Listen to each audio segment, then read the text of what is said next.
Hola, ¿cómo están? Hoy estamos con Álvaro Mangino, un amigo con una experiencia de la vida, sobreviviente de la tragedia de los Andes. Hola Álvaro, ¿cómo estás?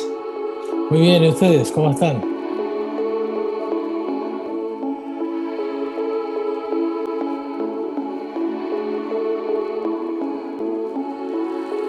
Álvaro, después de todo lo que te pasó, esa historia que todo el mundo conoce, ¿qué es el miedo?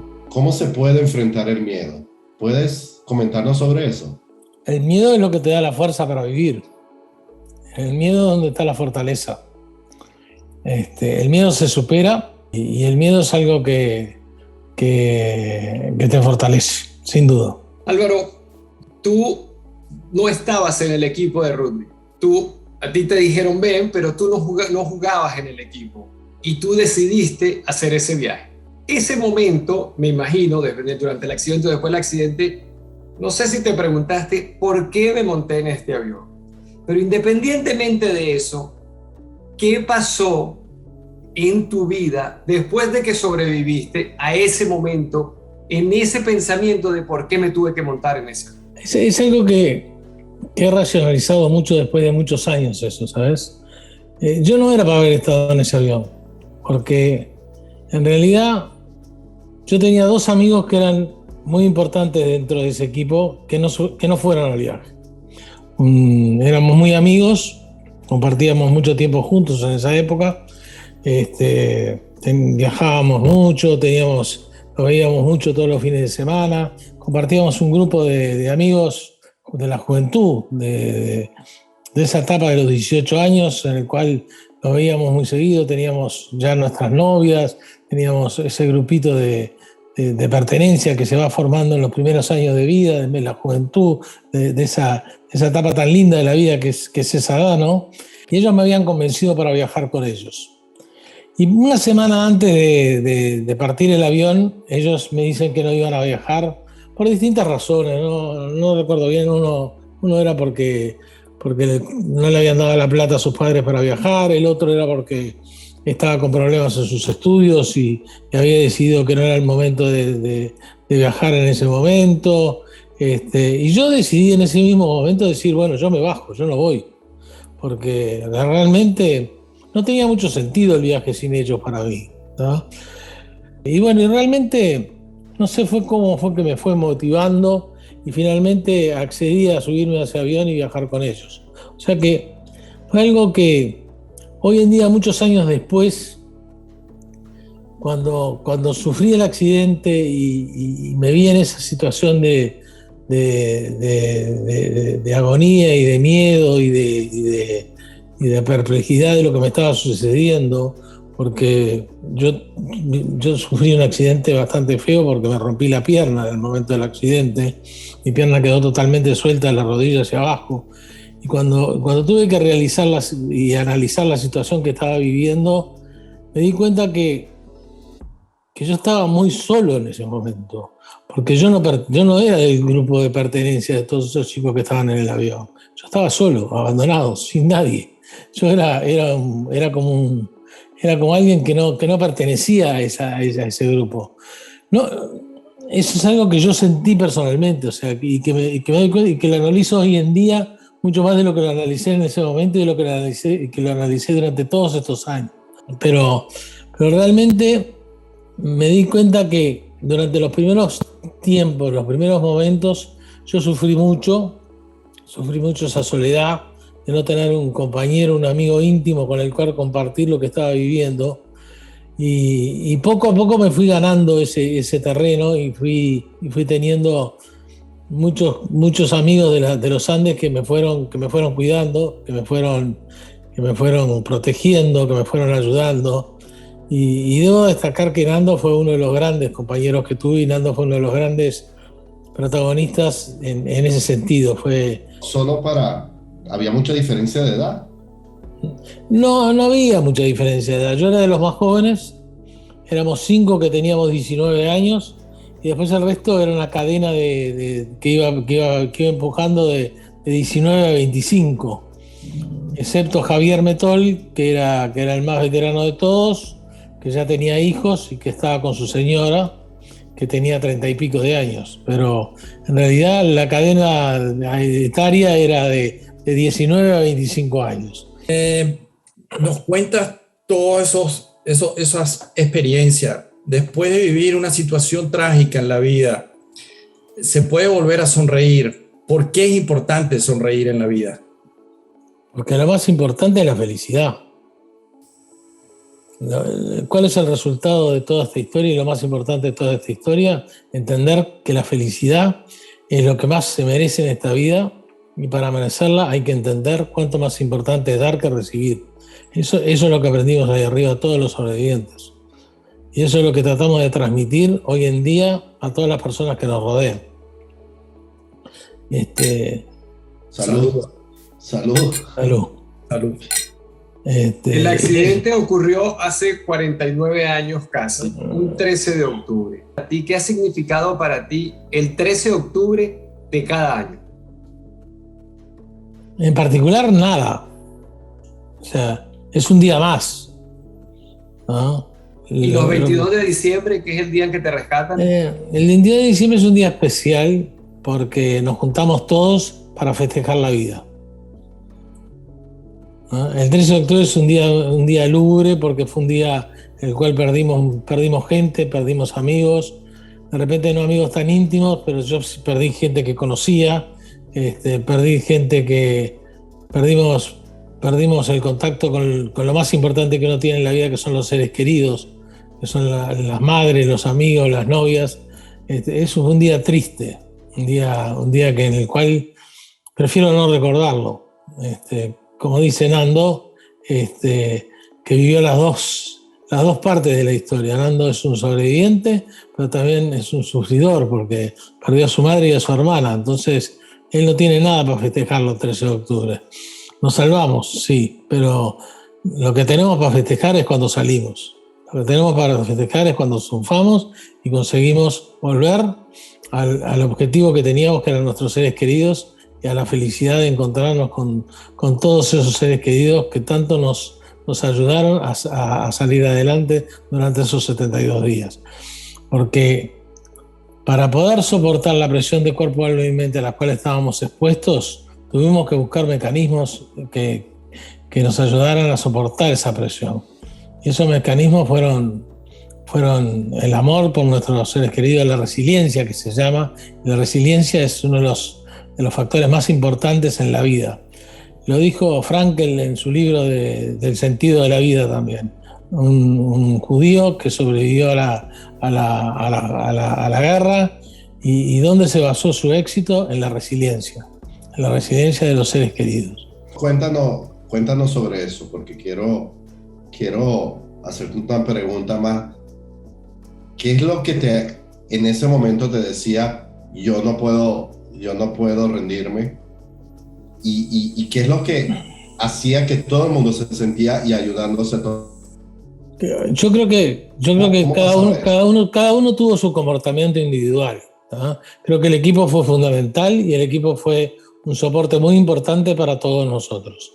El equipo fue creciendo, fue creando un gran proyecto que fue salir de ahí por nuestros propios medios, frente a todas las adversidades que nos tocó vivir, frente a la avalancha, frente al tener que romper el tabú de comer el cuerpo de nuestros amigos muertos, soportar la sed, el hambre, el dolor, el sufrimiento.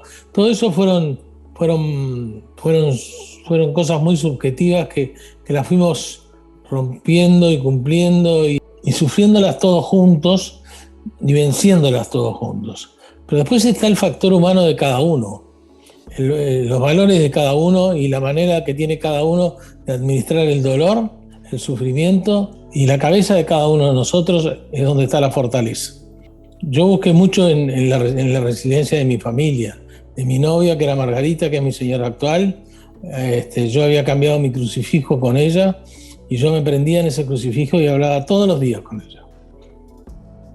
Y yo siempre le digo gracias porque ese amor que yo tenía por ella y ese valor que ella me daba cada día que yo hablaba con ella me ayudó a soportar el dolor que tuve por mi pierna rota, el dolor por estar pasando lo que estaba pasando y me ayudó a tener la fortaleza para sobrevivir cada uno de los días que estuve en ese lugar. Donde te tengo que hacer esta pregunta, Álvaro, y imagino la respuesta. Salud, Álvaro. Salud. ¿Tú crees en Dios? Okay. Creo en Dios, creo que Dios estuvo con nosotros todo el tiempo. Creo que Dios también en algunos momentos nos puso a pruebas muy duras. Creo que la avalancha era algo que hasta el día de hoy no la entiendo. Hasta el día de hoy creo que es una prueba que no le encuentro el sentido. Habíamos sobrevivido al accidente, habíamos superado el frío, habíamos conseguido poner la casa en orden, habíamos vencido el tabú de comer carne humana, que no fue fácil. Habíamos superado la sed, que era insostenible, habíamos superado el dolor, habíamos superado el hambre, habíamos superado muchas cosas, teníamos la casa en orden, conseguíamos protegernos del frío, teníamos un objetivo que era salir de ahí por nosotros mismos, teníamos un equipo que trabajaba.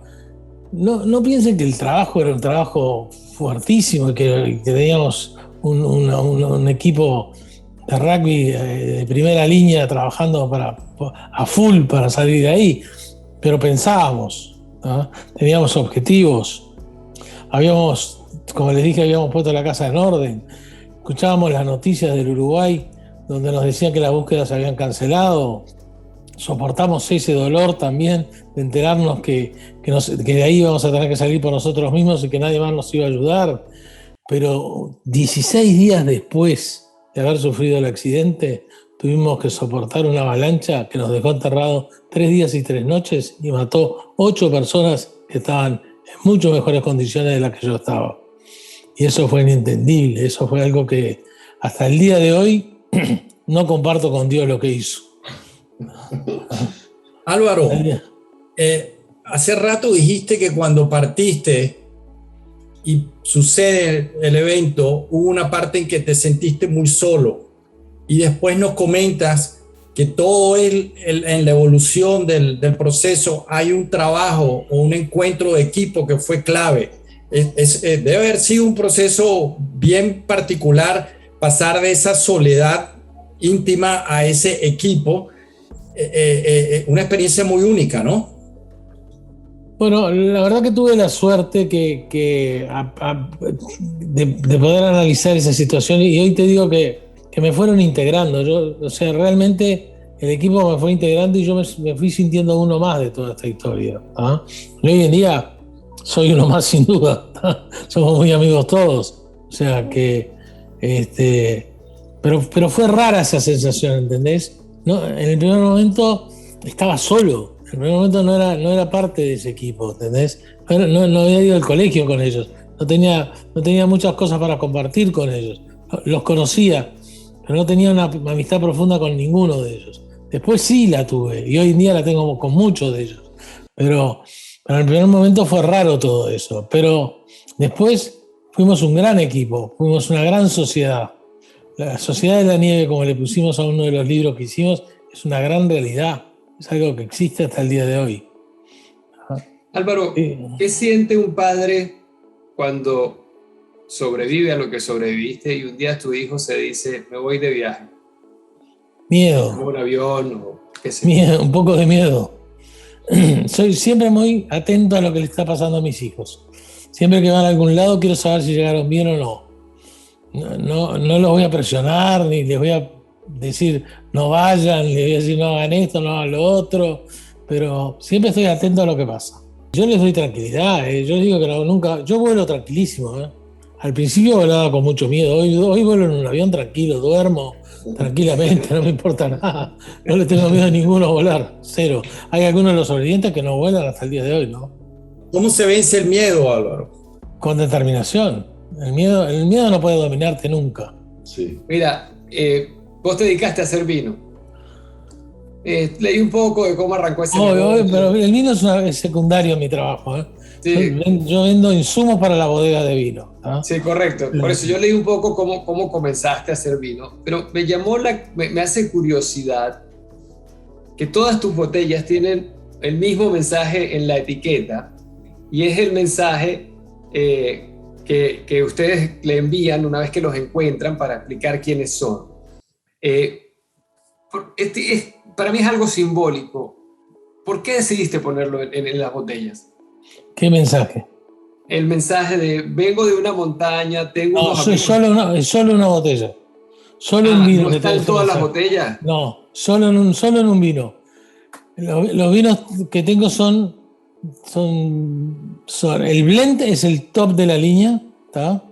Ese es el vino que tiene la carta de Parrado. Okay. Y es el que tiene ese mensaje que dice que vengo de un avión que cayó en las montañas, ¿tá? Es la carta de Nando que le escribe al arriero. Y tiene una cara de una mujer que es en homenaje a Margarita, mi señora. Y se llama Victoria, porque la historia es una victoria. Los otros vinos que tengo se llaman Esperanza, que fue algo que no perdimos durante los 72 días. Y son los varietales. Ahí tenés un Tanat, un Merlot, Cabernet Franc. Y después tengo algunos vinos muy especiales que son añadas muy chiquitas, que tengo uno que se llama Numa, que fue en honor a Numa Turcati, que fue el último en morir, que fue un homenaje a los que no volvieron, ¿tá? Que es un vino muy especial también, que son 300 botellas por año. Y tengo otro que se llama Marga, en homenaje a mi señora, que es un vino blanco Chardonnay de barrica. Eso es lo que hago. O sea, hago 5 o 6 vinos diferentes. Déjame interrumpirte, porque un poco estudiando lo que les pasó. ¿Y el humor? El humor. ¿Cómo sucedió el humor? Fue muy humor.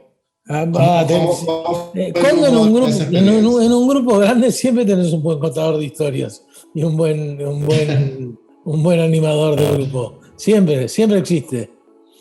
Carlitos es el imparable, habla todo el tiempo y jode todo el tiempo, hasta el día de hoy. Vas a un asado a la casa de Carlitos y nos cagamos de risa toda la noche. Es así. El gordo François es otro que también. Siempre hay un buen contador de historias, siempre hay alguien que te alegra la vida. Hubo otros factores que nos hicieron pasar buenos momentos. La comida era algo que no estábamos muertos de hambre y hablábamos de comida todas las noches, las especialidades de cada una de las familias. Hicimos una libreta con las comidas y las comimos todas cuando volvimos. Cada uno tuvo que hacer su especialidad y las hicimos todas en nuestras casas. Todo eso existió, todo eso fue real, todo eso fueron maneras de romper el hielo y de romper lo que estábamos viviendo. De alguna manera nos dio esperanza, nos dio fe, nos dio alegría, nos dio motivos para seguir viviendo, que era lo más importante. Los días eran eternos.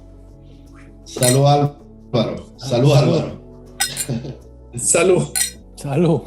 Álvaro, yo creo que para ti va a ser bastante fácil. Te vamos a invitar a viajar, tú que eres un experto, y te vamos a proponer que escojas, que puedes viajar en el tiempo. Tú decides a qué época quieres viajar. ¿A qué época te gustaría viajar del presente, del pasado, del futuro? ¿Qué te gustaría hacer y por qué?